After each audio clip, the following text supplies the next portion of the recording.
welcome back to our Golden 20s. My name is Tegan and I am joined with my co-host Sadie. And Hello. We are here to talk not about Christmas, surprisingly, because the last couple episodes have been pretty holiday themed, but we're taking a little break and we're here to talk about mental health. And as I'm sure everyone listening knows, this time of year can put a lot of strain on your mental health because you're always very busy. I find at work, as we're heading towards like the end of the financial year, things get really busy. I always find I'm invited to a lot more things, whether it's like office Christmas parties or friends parties, or, we live in a big city. I find a lot of people come and visit at this time of year. And so there's that element, there's the financial strain that comes with the holidays, and it can be a lot. So we want to acknowledge that and sort of come up with some alternatives to therapy. If you've been listening to this podcast for a long time, I'm sure you've heard us talk about our love of therapy a lot, but it's no secret that therapy is really expensive and it's not realistic that everyone can afford it. And it's a privilege that Sadie and I can afford it and that we have benefits that cover some of that. And so we're going to talk about some alternatives. I'm thinking if you're a person who doesn't have benefits, or if your benefits don't cover therapy, if you don't have the financial stability right now to afford it, if you're a student, obviously, I remember being a student and having no money. So we're going to talk about some of the things that we do to sort of supplement our therapy that I think could be good alternatives. Yeah, 100%. I feel like, well, I just started talking to a therapist at the beginning of 2022. So we're going into my second year of therapy, but that was when I was how old? 26 years old. So Yeah. I got through, my all my early 20s without a therapist, and I feel like the things we're going to talk about are how I got through it. And Mm-hmm. it really was exactly like you were saying, Tag. I just didn't have the money for it. I also didn't Yeah. necessarily, I think it was still like becoming like a normalized thing to talk about therapy and talk about mental health at the Right. time, even though that was only, I don't know, however many years ago, 8 years ago that I started my 20s. But there is definitely things that you can do to support your personal growth and development on your own, and practices you can do to like help you get there. So I am so excited for this episode. And I also think too, it's just timely knowing we are ending a year, going into a new year. And I Mm-hmm. think sometimes that is an exciting thing. Other times that's a very stressful, anxiety inducing thing. I think the year end anxiety is very real. Maybe you're feeling right now like, oh my gosh, where has this year gone? I didn't accomplish anything I wanted to do, and you're really Mm-hmm. starting to beat yourself up about it. Or maybe you're getting excited knowing a new year is in sight and you're feeling inspired and, I don't know, just energized to turn things around. I feel like some of the things that we're going to talk through today will just, I guess, help you either come out of that, or ways you can come out of that year end anxiety, or kind of fuel yourself even more forward, if you're feeling inspired and excited for a new year. So, definitely a Mm-hmm. timely episode. And also for me, too, I was going to say, just being with my family a lot this time of year always brings up emotions for whatever reason. So, it's like, even Yeah. if the holidays are a happy time, even if you have a therapist, I feel like there's just a lot of emotions going on throughout the holidays. So it's nice just to have some tools in your back pocket to pull out if you do have a day or two where you're just feeling overwhelmed with emotions. Yeah, definitely. I think too, before we get started, I wanted to say, obviously, like therapy is great. The stuff we're going to talk about is great. But if you feel like your mental health is in a pretty severe place right now, definitely talk to your doctor. If you feel like you're a danger to yourself or others, call 911.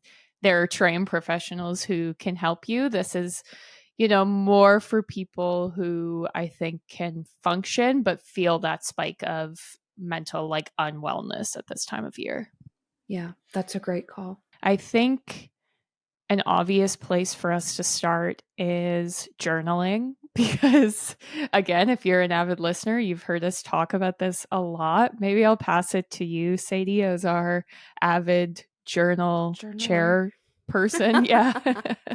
Yeah, honestly, I think every single time we talk about therapy, I also mention journaling because I really do find journaling was my biggest way of learning about myself and just, I don't know, a good way to reflect and kind of talk myself through different emotions and process all of my thoughts prior to finding a therapist.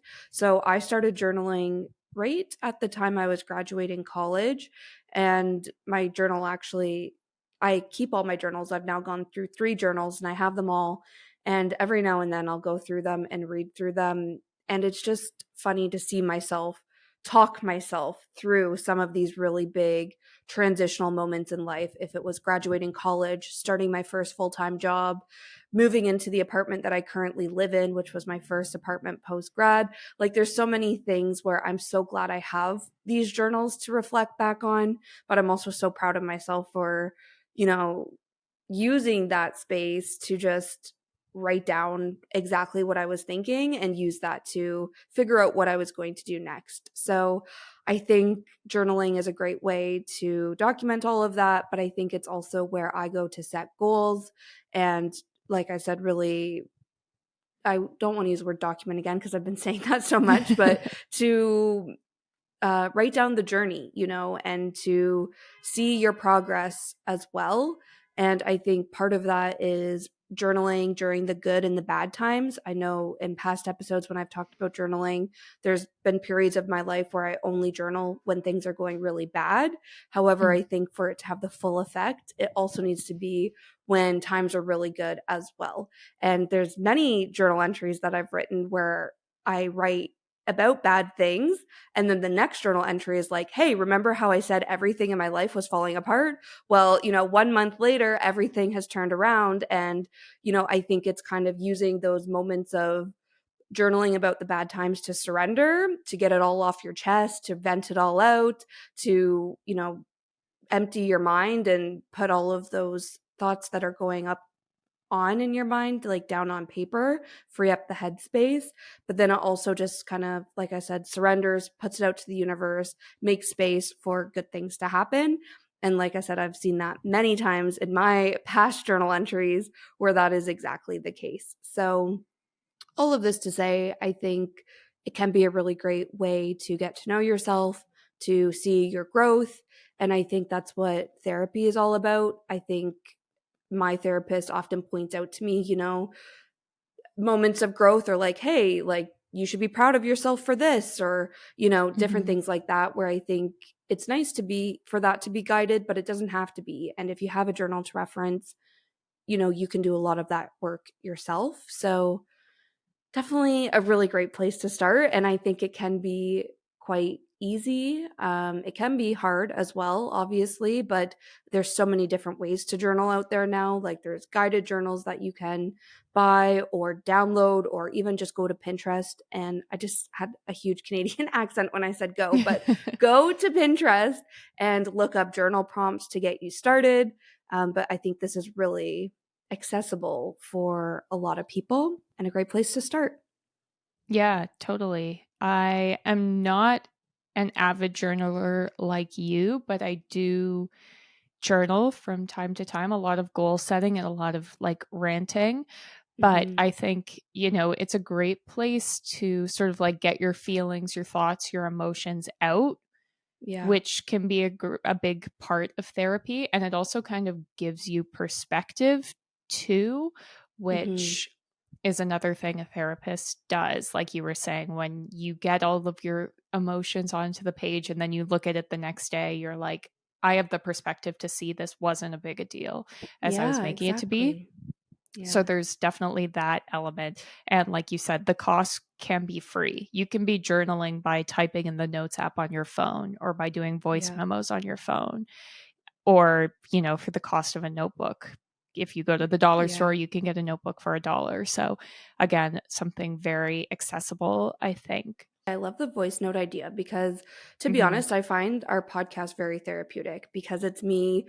You guys Mhm. know me. I go on these like winded rants sometimes, but I'm like, it's just that releasing, getting things off my chest. But then also when I say something out loud, I'm Yeah. process it differently, you know? So I think, again, there's so many different ways to do this, but I think just taking time to acknowledge what you're thinking, what you're feeling, what you're going through, like that's the goal here. So if it's writing in a notebook, in your phone, having a voice note, starting a podcast, like literally anything to kind of get this out and off your chest.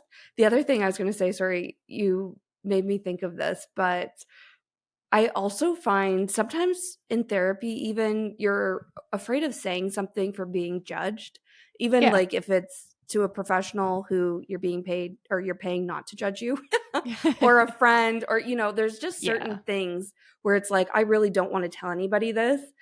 I find journaling is the best way to do that. Like the things I've written in my journal, I've said to my sister many times, like, if something ever happens to me, the first thing I want you to do is find my journal Yeah. so nobody else does, you know? Yeah, yeah, And it's yeah. not that it's like an awful thing that I'm writing, but it's just like these are thoughts that I haven't said to anybody else, but it just makes me Yeah. feel better to get them out.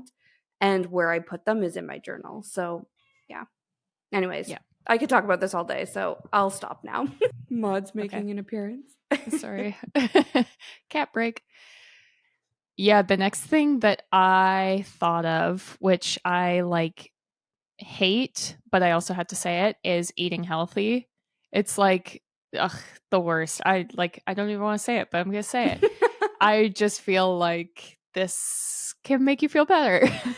And obviously through the winter, vitamins can be a big part of it. My old doctor once said that every single person that comes to her office from Toronto has a vitamin D deficiency because when you're in a city, you get significantly less light. And so taking vitamins, whether it's like vitamin D, vitamin C, if you are feeling worse than usual, go to your doctor. They can do a blood test and tell you exactly what to take. Last time I went, I found out I had low B12 and that kind of thing. And just balancing the way you eat. So, balancing healthy with treats, with comfort food. Like, you kind of need a mix of all of it to feel good, drinking enough water. Again, this is something that's free, or it could make your groceries slightly more expensive, but I think is valuable. But I also hate that I had to say that because I hate eating healthy. So I feel like we Oh, can move yeah. past that because it's Yeah. triggering. Yeah, but I think even if you think about like balancing your hormones and like Yeah. balancing different things in your body that then lead to like when your hormones are out of whack, maybe you're more Yeah. anxious, maybe you're more stressed, you know, so it does all definitely tie together. Yeah, definitely. Sort of related to that is moving your body. This again is the kind of thing that when you do it, you feel better, but then you're like annoyed because it's so simple. So Yeah. it's like, why don't I just do it every day? But, we don't. But, even just going on a walk, again, that's Mhm. something free, that's easy to do. Doing yoga, Sadie and I think every year do like a January yoga challenge. And again, that's free. It's just on YouTube. And it can be a great way to sort of like get out of your head, get out of your space, and move your body.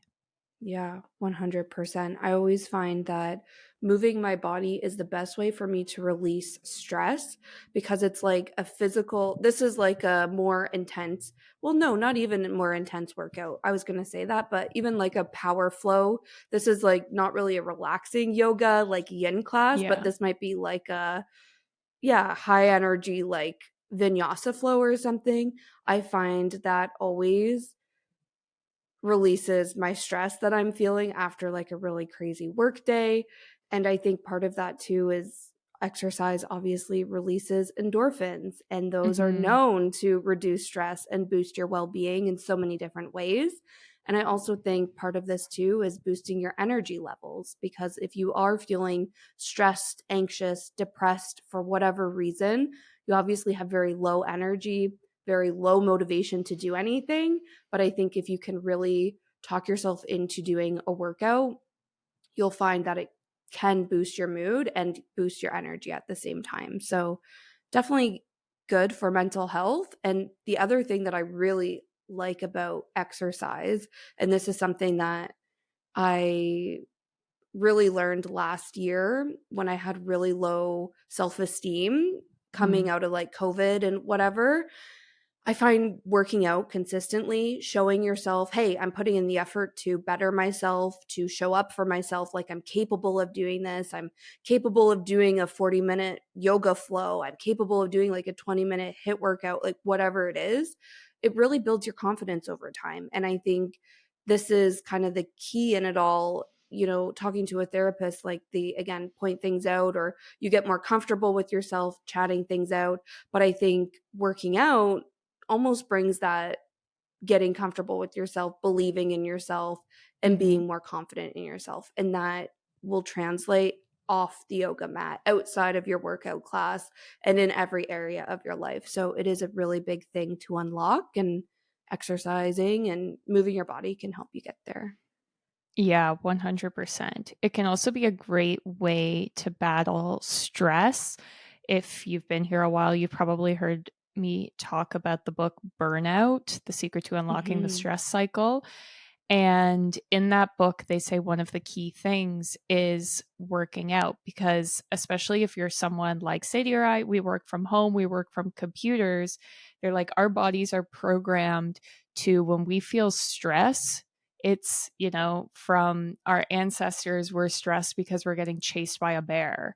And so the way that we tell our body that the threat is gone is we run away from the bear. Whereas if you're a person who's spending all of your time getting stressed from emails or virtual meetings or virtual classes or writing essays, your body's never getting the sign that you ran away from the danger. And so it can also be a clue to your body, especially if it's like you've had a big work day, you've been stressed, things got heated, and then you go for a walk. You're telling like the hidden parts of your brain that you're walking away from the danger. It's safe. The bear is not coming to get you.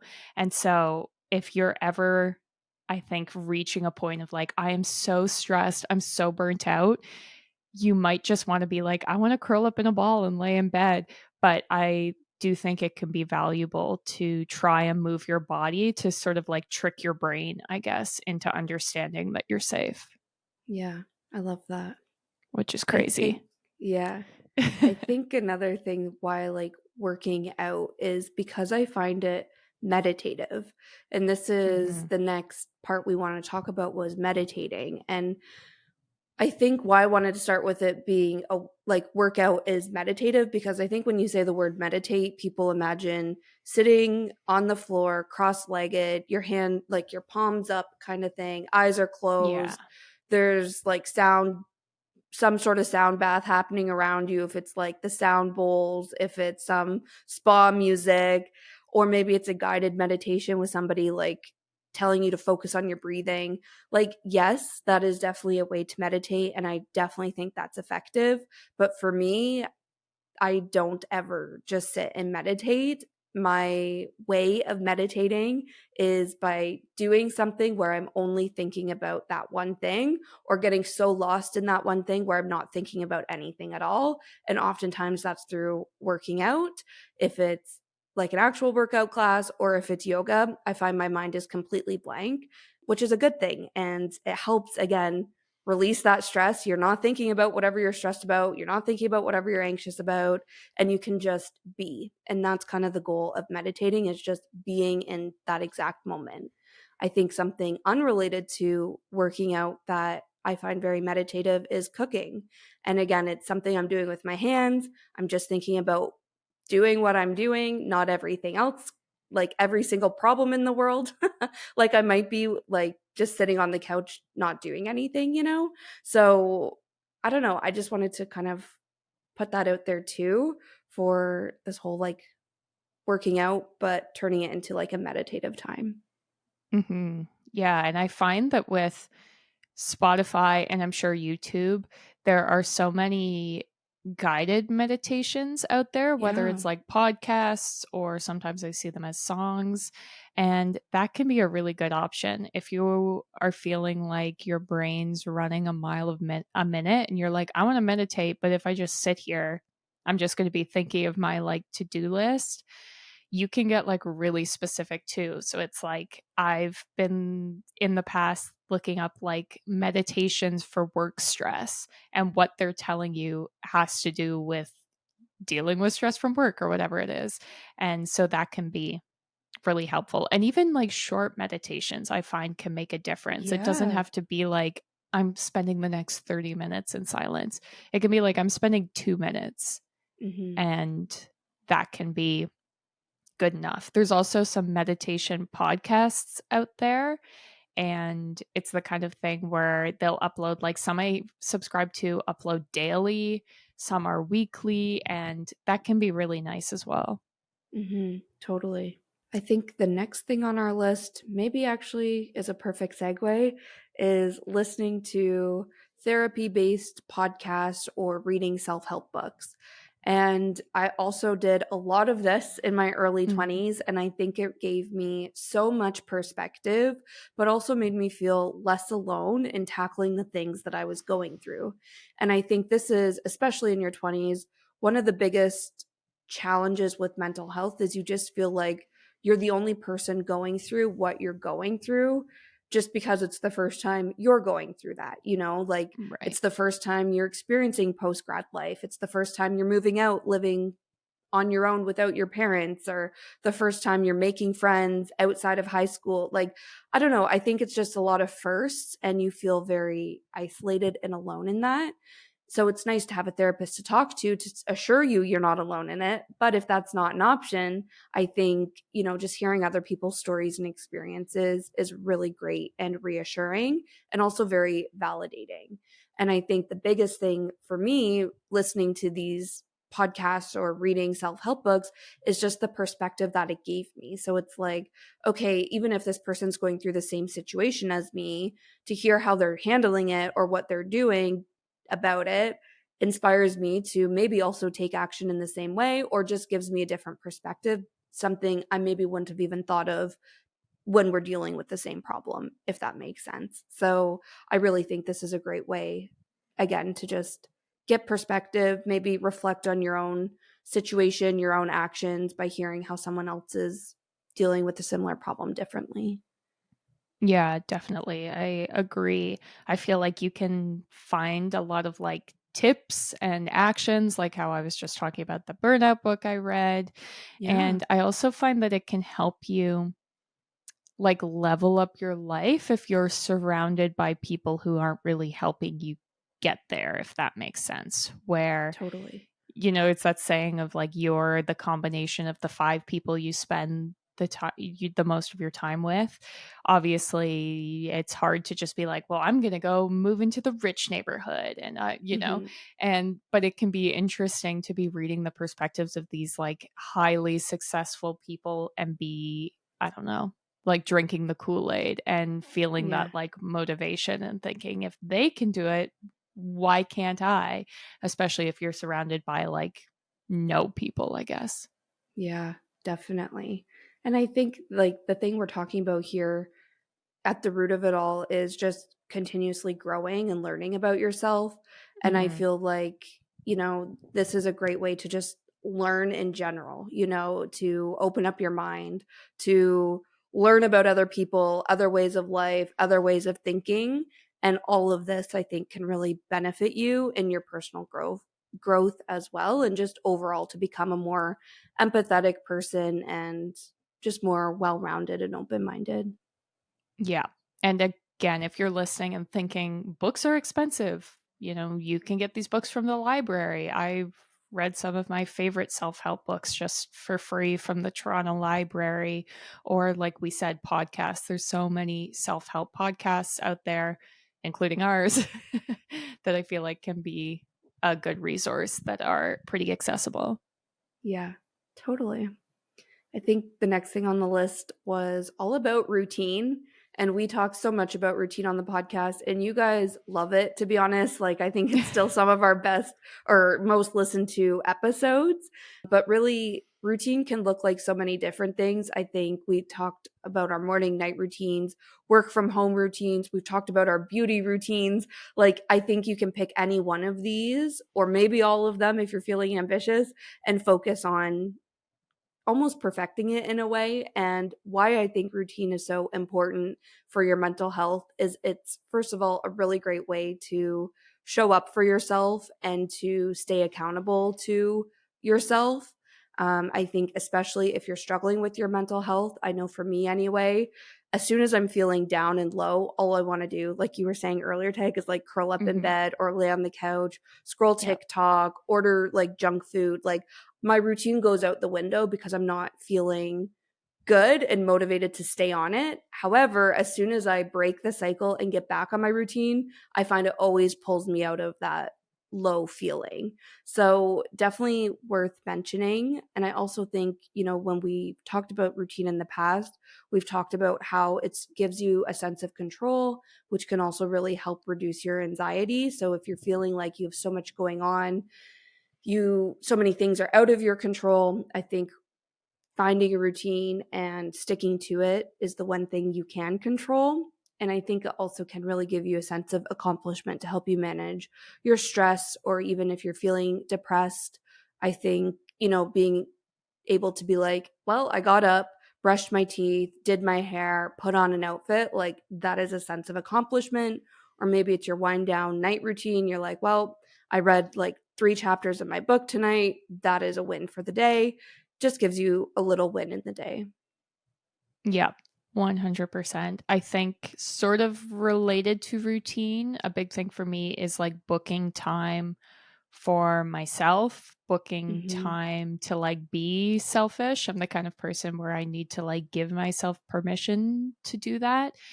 And so, whether it's you're booking days, or if that's not feasible, hours where you're doing nothing, or you're doing the things that you enjoy, or you're doing something that's just for you, sort of selfishly, I feel like it can be easy to pile on to dos, which can kind of spiral into I'm not doing enough, I'm lazy, I need to get things done. Why is my house such a mess? Why haven't I bought Christmas gifts yet? Why haven't I worked out today?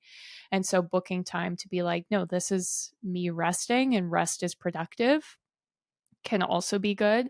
And this is your end of year reminder to use your paid time off at work and your personal days and use them to spend time for yourself. You don't need to have a vacation booked to be using, your days off and to be relaxing and recharging. 100%. I couldn't say that better. Like, yeah, and learning to enjoy spending time by yourself. That's Yeah. so key. It's hard, but Yeah. I feel like, yeah, I don't know. If you can fill your time with things you enjoy, then you look forward to spending time by yourself. Okay, the last thing on the list is all about the people you surround yourself with. So, again, going back to, if you can't afford a therapist, if you don't have that person who is giving you an hour of their time dedicated to just hearing about you and your life and your problems, everything, I think it's really, really important. Even if you do have that person, actually, I think it's really important to surround yourself with people who are supportive and uplift you and are people that you can confide in. And I don't want this to get confused with, you don't need a therapist if you have a really great friends and if you have a really great family, because I think no matter what, you shouldn't be, I don't know. This is kind of hard for me to say because it's like a fine line of like, you want good Yeah, people in your life who you can confide in, but you also don't want to burden them with your problems and everything. They're not totally. qualified to be, yeah, giving you, I don't know, professional advice and everything. But all of this to say, I think that was another key part outside of journaling and podcasts and self-help books that I leaned on in my early 20s was having so many different types of support for every area of my life. So, it was transitioning into adulthood, any single problem around that came up, I called my parents. So if it was like, I am like looking at apartments to rent, and I'm losing my train of thought so badly right now. I'm crashing so hard, but I'm looking for apartments to rent. I have questions about it, or I want them to see it, whatever it is. It's like that was something I could Yeah. call my parents and talk about. Even now, I just had like a fuse blow. As soon as something like that happens, I call my parents. I'm like, what do I do? I Yeah. remember when I first moved out and had questions about cooking, questions about laundry, like anything like that. I had my mom to call, my dad to call. And then I think outside of that, I had my friends and my sisters where it was like just people to rant to, people to support me, somebody to celebrate my wins. I think that was really great. And people to also bring that perspective if I was ranting or venting, just somebody to like bounce ideas off of. And then I think also the biggest thing for me too, knowing that work stress has been a big stressor in my life, was having mentors in my career that I could talk to for advice. So for me, early in my career, this was actually connecting with professors at my school who were really well connected to the industry. They were like in the know with what was going on, going to them for advice on post grad life and things like that. Starting my career, found I really leaned on them. But then once I was in my career, it was, talking to my bosses, talking to my coworkers, getting their advice, feeling them support me and cheer me on. I feel like all of that really helped get me to where I am now. So definitely kind of an important thing to keep in mind. And it goes back to what you were saying, Tag, is you are the people you spend the most time with. So you definitely want that Yeah. to be a positive influence in your life. Yeah, definitely. I think that that also means removing people who bring you down, Yeah. and I don't necessarily mean like having a big confrontation or being like, you're bringing me down, but it's like disengaging from things that aren't helping you. And this is Mm-hmm. something I've learned as I've gotten older, where it's like, it's okay to just not respond, or it's okay to show your support, but then back off to kind of protect your peace. And yeah, it can be difficult, especially if you're like a people pleaser. But I think that that can also be valuable because it's hard to take care of yourself if you're spending a lot of time taking care of other people. That's just 100%. the reality of the situation. And I find that there are a lot of people, whether they're doing it on purpose or not, who like will take advantage of support from friends. So we have whole episodes about like what to do if you feel your friendships are ending and stuff, because I feel like this is a topic we could talk about for Yeah. like another hour, but there's that element too of like protecting your peace. Sometimes you've just got to like stop responding. Sometimes you've got to say, I can't go to that event with you because it's not good for my mental health or whatever it is. Mm-hmm. Definitely. The word that's coming to mind for me is boundaries. Yeah. And we just put out an episode all about that a few weeks ago. So definitely go listen to that because I think that is exactly what we're talking about here. Yeah. Well, that is it. I've clearly run out of steam. So we're ending it there. No, I'm kidding. But that was all we had for you guys. I hope this got you guys thinking, I guess, of just ways that you can maybe work in some more care and attention to your mental health, regardless if you have a therapist or not. Regardless if you're at a high or a low right now. I think these are good practices to think Mhm. about and try out, regardless of how you're feeling, regardless of the time of year. But thank you guys so much for listening. We drop a new episode every Tuesday. We have lots of self improvement and mental health chats. So definitely subscribe and follow us if you're wanting to hear more about that. You can also find us on social media. We're at our Golden 20s. That's TikTok, Instagram, Facebook, Pinterest, all the places. We also have Spotify playlists. And we also have a Patreon, which is the best way to support the podcast for as little as $2 a month. We actually have some journal prompts on there and just some other resources, I guess, that can hopefully help you in tackling your mental health. But we also have bonus content up there, including some bonus episodes, things like that. So go check us out on Patreon, join the community. And that is everything. So we will see you next Tuesday. Bye.